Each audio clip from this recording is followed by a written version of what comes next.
Hello guys, मेरा नाम है प्रज्वल और मैं आपके लिए लेकर आया हूँ एक हॉरिफिक मूवी का एक्सप्लेनेशन जिसके IMDb रेटिंग है 7। तो चलिए शुरुआत करते हैं। मूवी की शुरुआत में हम एक किचन देखते हैं जहाँ बहुत स्वादिष्ट खाना बनाया जा रहा है।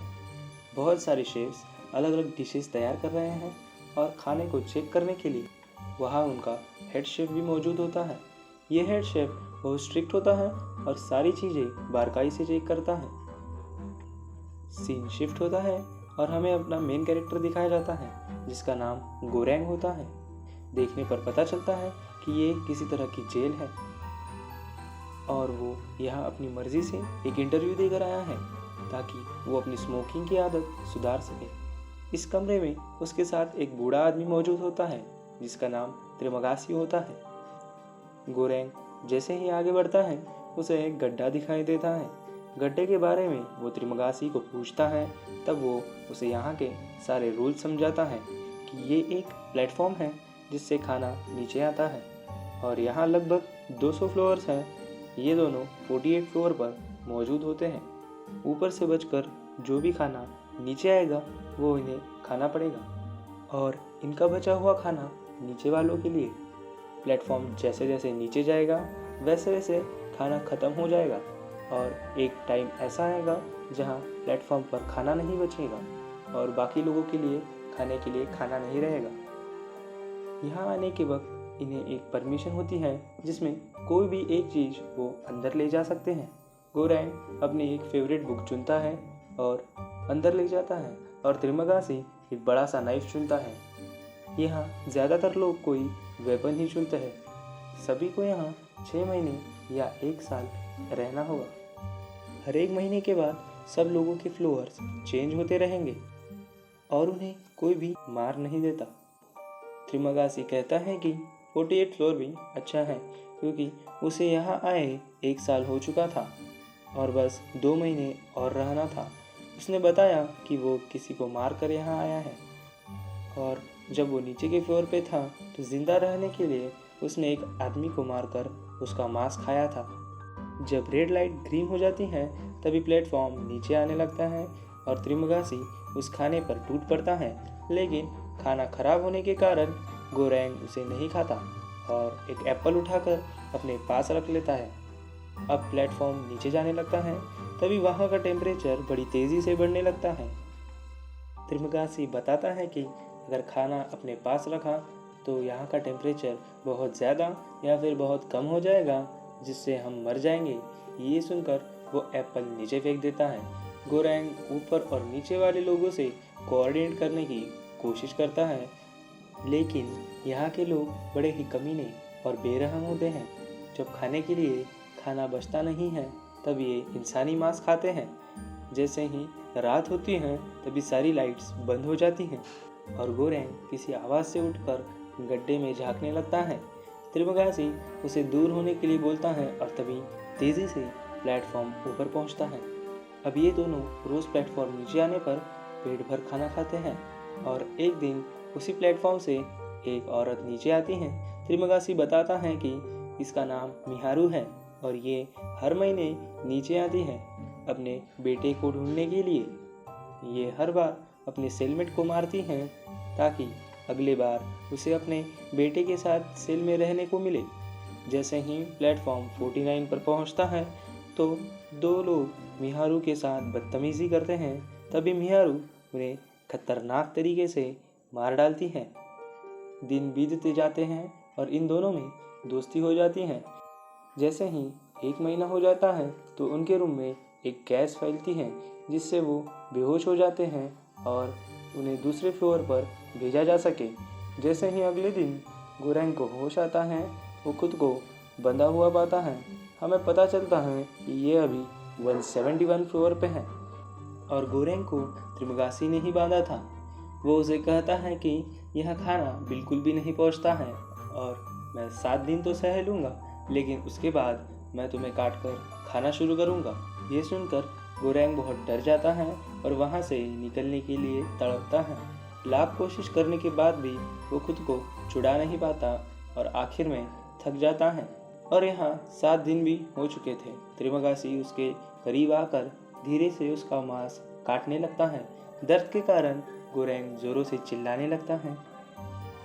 तभी प्लेटफॉर्म से उतरकर कोई त्रिमगासी पर हमला कर देता है और ये कोई नहीं बल्कि मिहारू होती है। वो गोरेंग को छुड़ाती है और गोरेंग बड़ी गुस्से में त्रिमगासी को बार बार स्टैब करके मार डालता है। यहाँ गोरेंग को भूख लगती है, तभी मिहारू उसे त्रिमगासी का मांस खिलाकर वहाँ से चली जाती है।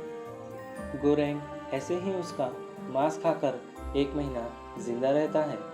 सीन शिफ्ट होता है और गोरेंग 33rd फ्लोर पर पहुंच जाता है। यहाँ वो उसी औरत से मिलता है जिसने उसका इंटरव्यू लिया था यहाँ आने से पहले। वो इसे बताती है कि यहाँ लगभग 200 फ्लोर्स हैं और 400 लोग।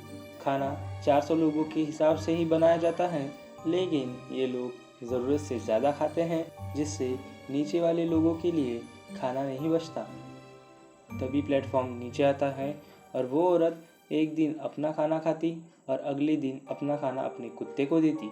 ये हर रोज़ 2 प्लेट नीचे वाले लोगों के लिए तैयार करती और उन्हें कहती है बस तुम इतना ही खाना खाओ और बाकी फ्लोर्स को भी ऐसा ही करने को बोलो। लेकिन वो लोग उसकी बात नहीं सुनते। 15 दिनों तक वो औरत उन्हें समझाती रहती, लेकिन वो नहीं मानते।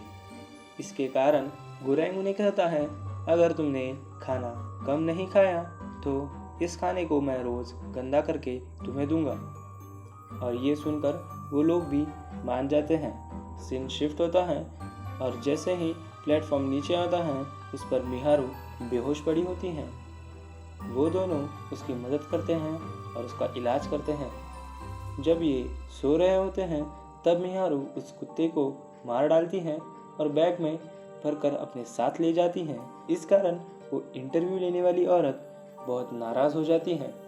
सीन शिफ्ट होता है और हमें दिखाया जाता है कि शेफ लोग कैसे स्वादिष्ट खाना बनाकर प्लेटफॉर्म पर रखते हैं और लोग उसी खाने को जानवरों की तरह खाते हैं और बाकी सारा खाना खराब कर देते हैं। यहाँ अब 1 महीना हो जाता है और ये दोनों अब 202 फ्लोर पे पहुँच जाते हैं। गोरेंग जैसे ही आँख खोलकर देखता है तो उसे वो औरत लटकी हुई दिखाई देती है, यानी उस औरत ने सुसाइड कर लिया था। कुछ दिन बीत जाते हैं और गोरेंग को भूख के कारण हेलुसिनेट होने लगता है कि उसे त्रिमगासी और वो औरत मांस खाने के लिए उकसाती है और भूख के कारण वो उस औरत का मांस खा लेता है। 1 महीना हो जाता है और गोरेंग जैसे ही आँख खोलता है तो वो अपने आप को 6th फ्लोर पे पाता है। यहाँ एक आदमी होता है, वो बताता है कि वो यहाँ से बाहर जाने वाला है। मैं ऊपर के फ्लोर पर रस्सी फेंकूंगा और चढ़कर यहाँ से बाहर निकलूंगा। लेकिन 5th फ्लोर के लोग इसके साथ रेसिज्म करते हैं और उसे ऊपर से गिरा देते हैं, लेकिन तभी गोरेंग उसे बचा लेता है। अब ये दोनों एक प्लान बनाते हैं कि वो यहाँ से बाहर निकलेंगे। दोनों हथियार बनाकर प्लेटफॉर्म पर खड़े हो जाते हैं। प्लान ये होता है कि वो 50 फ्लोर तक किसी को भी खाना नहीं देंगी और उसके बाद सबको बराबर खाना बांटकर लास्ट तक पहुँचेंगे और प्लेटफॉर्म के साथ ही वो ऊपर चले जाएंगे। जो इनकी बात नहीं सुनता वो उसे मारकर आगे बढ़ जाते। तभी एक फ्लोर पर बहरात को उसके गुरु मिलते हैं और कहते हैं कि तुम्हें जोर ज़बरदस्ती नहीं करनी चाहिए और प्यार से समझाना चाहिए, और अगर वो नहीं माने तो फिर उन्हें मार दो। गुरु कहते हैं कि तुम्हें अपना संदेश एडमिनिस्ट्रेशन को नहीं, लेवल 0 पे जो शेफ़ हैं, जो खाना बनाते हैं, वहाँ तक पहुँचाना है और ये संदेश एक लाजवाब डिश होनी चाहिए। वो वहाँ की सबसे डिलीशियस डिश चुनते हैं जिसका नाम पाना कोटा होता है। प्लेटफॉर्म आगे बढ़ता है और ये लोग डिश को बचाकर आगे बढ़ते हैं। जो भी इनके बात नहीं सुनता उसे वो मार डालते हैं। जैसे ही ये 50 फ्लोर के आगे पहुंचते हैं, ये सबको खाना बांटना शुरू कर देते हैं। यहाँ सभी लोग बहुत खतरनाक होते हैं और बस एक दूसरे को मारकर खाने का सोचते रहते हैं। ये आगे बढ़ते हैं, तभी इन्हें बॉडीज़ दिखना शुरू हो जाती हैं। जिस फ्लोर पर कोई जिंदा नहीं रहता वहाँ प्लेटफॉर्म नहीं रुकता। तभी ये मिहारू से मिलता है जिसे 2 लोग बड़ी बेरहम तरीके से मार रहे थे उसे बचाने के लिए ये दोनों उतरते हैं और उनसे लड़ते हैं। एक के पास बहुत बड़ी तलवार होती है जिससे बहरात घायल हो जाता है, लेकिन फिर भी वो उनसे लड़कर उन्हें मार डालता है। गोरेंग मिहारू को मरा देखकर रोने लगता है और तभी प्लेटफॉर्म भी नीचे जाता है और वो दोनों नीचे चले जाते हैं। नीचे जाने के वक्त ये बस लाशें देखते रहते हैं। जैसे ही ये नीचे पहुंचते हैं तभी प्लेटफॉर्म रुक जाता है और वो उस फ्लोर पर उतर जाते हैं और प्लेटफॉर्म नीचे चला जाता है, यानी इसके नीचे भी कुछ होता है। ये जिस फ्लोर पर उतरते हैं नंबर 333, ये लास्ट फ्लोर है। वहाँ एक लड़की होती है और ये लड़की मिहारू की होती है। उसे बहुत भूख लगती है और उनके पास बस खाने के लिए पाना कोटा ही होता है जो उन्हें ऊपर भेजना होता है, लेकिन वो उस लड़की को खिला देते हैं। रात होने पर सभी सो जाते हैं और तभी गोरेंग को हेलुसिनेट होता है कि सभी मरे हुए लोग उससे बातें कर रहे हैं और कहते हैं कि वो लड़की ही संदेश है ऊपर वालों के लिए। तभी वह रात उसे उठाता है और वही कहता है कि लड़की ही संदेश है, लेकिन जब गोरेंग सच में उठता है तो उसे वह रात मरा हुआ देखता है। बहुत ज़्यादा खून बह जाने के कारण वह रात वही मर जाता है। सुबह होने पर गोरेंग उस लड़की को प्लेटफॉर्म पर बिठाता है और प्लेटफॉर्म नीचे जाने लगता है। यहाँ एक बड़ा कमरा होता है। गोरेंग को यहाँ त्रिमगासी दिखने लगता है जो कहता है कि संदेश बस लड़की है, तुम नहीं। और गोरेंग प्लेटफॉर्म से उतर जाता है। तभी प्लेटफॉर्म उस लड़की को लेकर तेज़ी से ऊपर चला जाता है और ये मूवी यहीं एंड हो जाती है। इस मूवी का नाम है द प्लेटफॉर्म। मूवी का एक्सप्लेनेशन पसंद आया हो तो लाइक एंड शेयर करो और अगली कौन सी मूवी एक्सप्लेन करूँ कमेंट करो। Thank you.